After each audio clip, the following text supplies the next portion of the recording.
சினிமாவில் வேணா ஹீரோ வந்து திருப்பி அந்த ஹீரோயின் பின்னாடி போயிட்டு இருந்தா அந்த ஹீரோயின் வந்து ஹீரோக்கு கரெக்டாக. ஆனால் ரியல் லைஃப்பில் அப்படி கிடையாது. பொண்ணை போய் நம்ம அப்ரோச் பண்ணோன்னா அந்த பொண்ணு வந்து நம்ம செருப்பு கழட்டி அடிச்சிரும், ஒரு மாதிரி திட்டிரும், எல்லோரும் நம்மளை ஒரு மாதிரி பார்ப்பாங்க. ஃபுல் க்ரௌடே நம்ம போய் அப்ரோச் பண்ணும்போது நம்மளையே தான் பார்ப்பாங்க. அந்த பொண்ணு வந்து ஆர்டிஎம் அப்படியே போட்டு கொடுத்து நம்மளை காலேஜ் விட்டு துரத்தி விட்டுரும், டிசி கொடுத்துருவாங்க. அந்த மாதிரிலாம் நினச்சிட்டு இருந்தேன். அதுக்கப்புறம் நான் ஒரு 10 பொண்ணு போய் காலேஜில் வந்து அப்ரோச் பண்ணதுக்கப்புறம் எனக்கு என்ன ரியாலிட்டி ஹிட் ஆச்சுன்னா அந்த மாதிரி எதுவுமே கிடையாது அப்படின்ட்டு நினச்சிக்கிட்டு இருந்தேன். ஏன் எனக்கு அந்த பிலீஃப் இருந்துச்சுன்னா, நான் வந்து ஸ்கூலில் வந்து எங்கள் கிளாஸில் பொண்ணுங்களே கிடையாது, காலேஜ்லேயும் நான் ஆட்டோமொபைல் டிபார்ட்மெண்ட்டு பொண்ணுங்களே கிடையாது. அதனால் அந்த பிலீஃப் வந்து எனக்கு இருந்துச்சுன்னு வச்சுக்கோங்க. அதுக்கப்புறம் நான் போய் ஏதோ ஒன்று நம்ம லைஃப்பில் இம்ப்ரூவ் பண்ணணும், இப்படியே இருக்கக்கூடாதுன்னு நினச்சிட்டு போய் அப்ரோச் பண்ண ஆரம்பிச்சுன்னு வச்சுக்கோங்க. எனக்கு பிடிச்ச பொண்ணுங்களை தான் போய் அப்ரோச் பண்ணேன். எனக்கு ஒரு பொண்ணை ஜென்யூனாக பிடிச்சிருந்துச்சி அப்படின்னா அப்ரோச் பண்ணுன்னு வச்சுக்குவேன். இப்போ நான் சும்மா ரேண்டமாலாம் போய் அப்ரோச் பண்ணது கிடையாது. அதில் நான் என்ன தெரிஞ்சுக்கிட்டேன்னா, இந்த மாதிரி உன்னை திட்டுறது, செருப்பு கழட்டி அடிக்கிறது, அந்த சார்ட்டு மேம்கிட்ட போட்டு கொடுக்கறது, எல்லோரும் ஒன்று ஒரு மாதிரி பார்ப்பாங்க, விசித்திரமாக பார்ப்பாங்க, ஒரு மாதிரி கிரிஞ்சாக பார்ப்பாங்க, அந்த மாதிரி எதுவும் கிடையாது.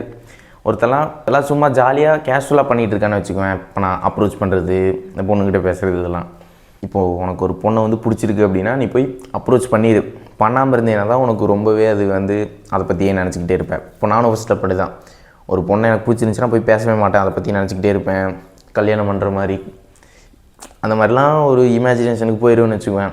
ஒரு எம்டினஸ் வந்து உள்ளுக்குள்ளே இருந்துக்கிட்டே இருக்குன்னு வச்சுக்குவேன். போய் சொல்லியிருக்கலாமோ அப்படிங்கிற எம்டினஸ்ஸு. அதுக்காக தான் நான் வந்து இப்போ ஏதோ ஒரு பொண்ணை வந்து எனக்கு பிடிச்சிருச்சு அப்படின்னா நான் போய் அப்ரோச் பண்ணிடுவேன். அது பொண்ணு ரிஜெக்ட் பண்ணுதோ அக்செப்ட் பண்ணுதோ அது வந்து செகண்டரி தான். ஃபஸ்ட்டு அப்ரோச் பண்ணுறதுக்கு முன்னாடி ரொம்ப பயமாக இருக்குது, திக்குன்னு அடிச்சுக்கும். ஐயோ என்னடா அது, வேணாமோ பண்ண வேணாம் அப்படிங்கிற மாதிரி தோணும். எல்லா தாட்ஸோடையே நான் போய் அப்ரோச் பண்ணுவேன். போய் பேசிகிட்டு இருக்கும்போது எனக்கு இந்த விதமான திக்குன்னு அடிச்சுக்கிறது அந்த மாதிரி எதுவும் கிடைக்காது, நார்மலாக தான் இருக்கும். அப்போ என்ன பேசுவேன் அப்படின்னா, என்னோடய பேர் சுப்ரசிதா, இந்த டிபார்ட்மெண்ட்டு, உன்னை பற்றி சொல்லேன் அப்படின்ட்டு சொல்லுவேன். அவ்வளோதான். இல்லைன்னா டேரெக்டாக போய் உன்னோட பேர் என்ன அப்படின்ட்டு கேட்பேன். அவ்வளோதான். இந்த மாதிரி தான் நான் போய் அப்ரோச் பண்ணுவேன். பெரிய லைனு போய் சொல்லிட்டா அந்த பொண்ணு அட்ராக்ட் ஆகிடும் மேலே. அப்படிலாம் எனக்கு எதுவும் தெரியாது. எப்படி போய் பேசணும், எந்த மாதிரி பேசணும் அப்படி தெரியாது. போய் எனக்கு எதாவது பொண்ணை பிடிச்சிருந்துச்சுன்னா போய் பேசிடுவேன். அவ்வளோதான் என்னை பொறுத்த வரைக்கும். அது வந்து எனக்கு ஒரு சாட்டிஸ்ஃபேக்ஷன் கொடுக்குன்னு வச்சுக்குவேன். சரி நம்ம போய் பேசிட்டோம், அட்லீஸ்ட் பேசிட்டோமேங்கிற ஒரு ரிலீஃப் வந்து எனக்கு இருக்குன்னு வச்சுக்குவேன்.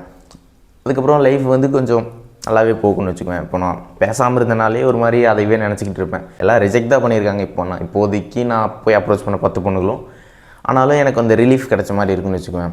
ஃபஸ்ட்டு அப்ரோச் பண்ணதுக்கும் லாஸ்ட்டாக அப்ரோச் பண்ணுறதுக்கும் என் லைஃப் வந்து கம்ப்ளீட்டாக சேஞ்ச் ஆகிருக்குன்னு வச்சுக்குவேன்.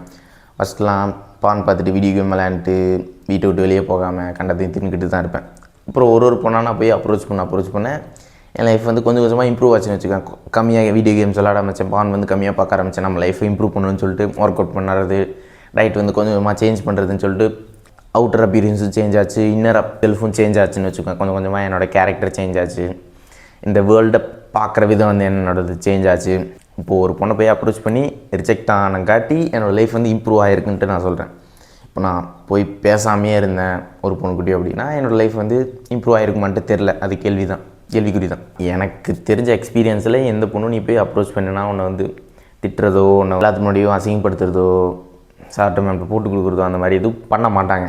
ஒரு 99% நான் கேரண்டி கொடுக்குறேன். நானும் ஃபஸ்ட்டு அப்ரோச் பண்ணும்போது ரொம்பலாம் அட்ராக்டிவாக இல்லை, இப்போ இருக்க மாதிரி நான் அப்போ கிடையாது. ஓரளவுக்கு நல்ல ட்ரெஸ் போடுவேன், ஓரளவுக்கு ஏதோ கொஞ்சம் கொஞ்சமாக ஒர்க் அவுட் பண்ணுவேன். அப்பப்போ அந்த மாதிரி இருந்துட்டு தான் அப்போ இருந்து நான் அப்ரோச் பண்ண ஸ்டார்ட் பண்ணேன். நான் வந்து எடுத்தோடனே நான் அட்ராக்டிவாலாம் கிடையாது. நான் ரிஜெக்ட் ஆனங்காட்டி தான் நான் கொஞ்சம் கொஞ்சமாக இம்ப்ரூவ் பண்ணிட்டு வந்திருக்கேன்னு வச்சுக்கோங்க. ஃபஸ்ட் நானும் ஒரு ஆவரேஜாக தான் இருந்தேன். நான் என்னென்ன தப்பு பண்ணேன் அப்படின்னா, அப்ரோச் பண்ணும்போது ஒரு எக்ஸ்பெக்டேஷனோடு போவேன். நம்ம போய் அப்ரோச் பண்ணிட்டோன்னா அந்த பொண்ணு திருப்பி இன்ட்ரெஸ்ட் காட்டுவான்ட்டு நான் ஒரு எக்ஸ்பெக்டேஷனோடு போவேன்னு வச்சுக்குவேன். இப்போதைக்கு நான் எப்படி போய் அப்ரோச் பண்ணுவேன்னா, இப்போ எனக்கு ஒரு பொண்ணை பிடிச்சிருக்கு அப்படின்னா போய் அதை பற்றி இன்ட்ரடியூஸ் பண்ணிட்டு அவளை பற்றி கேட்பேன். எந்த விதமான எக்ஸ்பெக்டேஷனோட கேட்க மாட்டேன். இப்போ நம்ம போய் பேர் கேட்டிருக்கோம், அவள் திருப்பி நம்ம மேலே இன்ட்ரெஸ்ட் காட்டணும், அந்த மாதிரி ஃபஸ்ட்டு இருந்துச்சு. இப்போ வந்து அது போயிடுச்சுன்னு வச்சுக்குவேன். ஏன்னா அப்படி இருந்தால் எனக்கு தான் வந்து ஹர்ட் ஆகும் அப்படின்ட்டு நான் புரிஞ்சுக்கிட்டேன். ஸோ எந்த விதமான எக்ஸ்பெக்டேஷனும் இல்லாமல் போய் ஒரு பொண்ணை போய் அப்ரோச் பண்ணி இப்போதைக்குன்னு வச்சுக்குவேன். நீ அந்த மாதிரி இருந்தேன்னா எந்த விதமான எக்ஸ்பெக்டேஷனும் இல்லாமல் போ. மோஸ்ட்டாக என்னோடய லைஃப் வந்து இம்ப்ரூவ் தான் இருக்குது ரிஜெக்ஷன் ஆனதுக்கப்புறம். அது கொஞ்சம் ஜாலியாக இருக்குது, பயமாக இருக்குது. ஃபஸ்ட்டு இப்போ அப்ரோச் பண்ணுறதுக்கு முன்னாடி ரொம்ப திக்குன்னு அடிச்சுக்கும், ஒரு மாதிரி பயமாக இருக்கும், பண்ண வேணாம் அப்படின்னு சொல்லிட்டு. ஆனால் அதை பண்ணதுக்கப்புறம் கொஞ்சம் ஒரு ஹாப்பியாக ஒரு ஜாலியாக படத்துலலாம் ஒரு ஃபீலிங் வரும். அந்த லவ் சீன் பார்க்கும்போது நமக்கே ஒரு மாதிரி நல்ல ஃபீலிங் வரும். அந்த மாதிரி ஒரு ரியல் லைஃப்பில் ஃபீலிங்கும் ஒரு நல்ல ஃபீலிங் வந்து கிடைக்குன்னு வச்சுக்கோங்க. இப்போ பேசிட்டு வந்ததுக்கப்புறம் அது நல்லா இருக்கும், ஜாலியாக இருக்கும். நீ வேணால் ட்ரை பண்ணிப்பார். இப்போ ஒரு பொண்ணை பிடிச்சிருக்கு அப்படின்னா போய் பேசுகிறதுக்கு முன்னாடி பயமாக இருக்கும், போய் பேசிட்டு வந்த அப்படின்னா ஒரு மாதிரி ஹாப்பினஸ் வந்து இருக்குன்னு வச்சுக்குவேன்.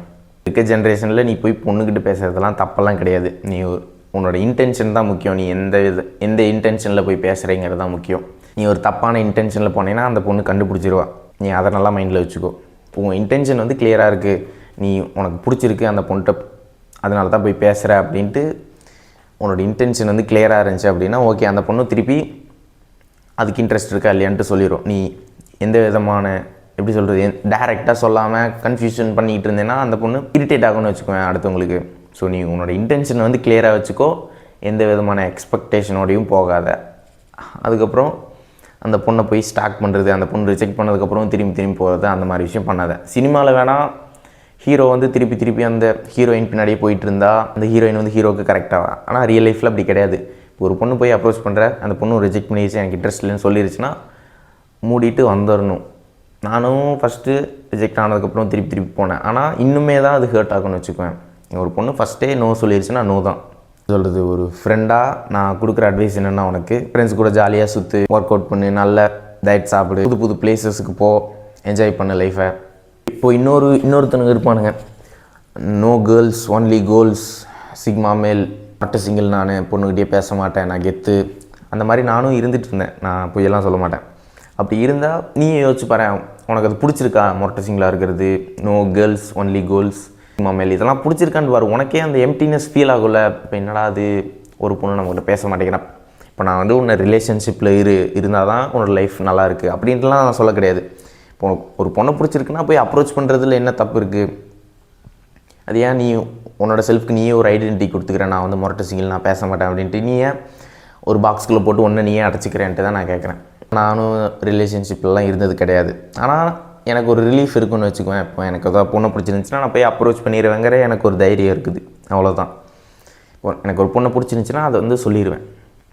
இது ஒரு மேட்ரே கிடையாது ப்ரோ. நானும் ஃபஸ்ட்டு அப்படி தான் வரும், இது ஒரு மேட்ரு, பெரிய மேட்டர்னு நினச்சிக்கிட்டு இருந்தேன்.